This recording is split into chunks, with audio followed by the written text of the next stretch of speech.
ഇയാൾ ചാനൽ ചർച്ചയിലെ അവിഭാജ്യ ഘടകമായിരുന്നു. കുറുക്കിക്കൊള്ളുന്ന മറുപടികൾ നൽകാൻ മിടുക്കൻ, എതിരാളികൾക്കെതിരായ അമ്പുകൾ കൃത്യസമയത്ത് അയക്കാൻ വിദഗ്ധൻ. പാലക്കാട്ടെ ഉപതെരഞ്ഞെടുപ്പിൽ അങ്ങനെ രാഹുൽ മാങ്കൂട്ടത്തിൽ സ്ഥാനാർത്ഥിയാകുന്നു. 18,715 വോട്ടിന്റെ ഗംഭീര ഭൂരിപക്ഷത്തിൽ വിജയിക്കുന്നു.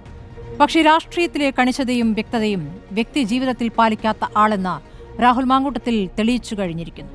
ഒന്നല്ല, രണ്ടല്ല, മൂന്നല്ല. വലയിൽ വീണവർ, വലയിൽ നിന്നും രക്ഷപ്പെട്ടവർ, തെളിച്ചമുള്ളതും ഇല്ലാത്തതുമായ നിരവധി വെളിപ്പെടുത്തലുകൾ വന്നു കഴിഞ്ഞിരിക്കുന്നു.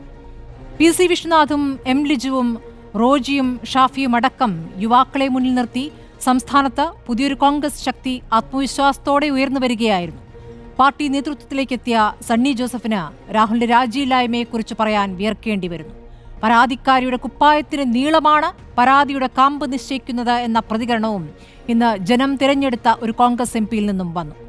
രാഹുൽ മാങ്കൂട്ടത്തിലിൻ്റേത് ക്രിമിനൽ കുറ്റമാണ്. പരാതിക്കാർ നിയമപരമായി നേരിട്ടാലും ഇല്ലെങ്കിലും കൊടിയുടെ നിറം മാറി മാറി വരും. പക്ഷേ ലൈംഗിക കുറ്റവാളികൾക്ക് നേരെയുള്ള രാഷ്ട്രീയ പാർട്ടികളുടെ നിലപാടിന് തീവ്രത കുറവായിരിക്കും എന്നതാണ് അനുഭവം. ജനാധിപത്യത്തെ രക്ഷിക്കാൻ പോരാട്ടം നയിക്കുന്ന രാഹുൽ ഗാന്ധിയിൽ നിന്നും എത്ര അകലെയാണ് നിയമപരമായ ധാർമ്മികത ഉന്നയിക്കുന്ന രാഹുൽ മാങ്കൂട്ടത്തിൽ? ധാർമ്മികതയ്ക്ക് കോടതിയെ കാക്കണോ എന്നതാണ് ചോദ്യം.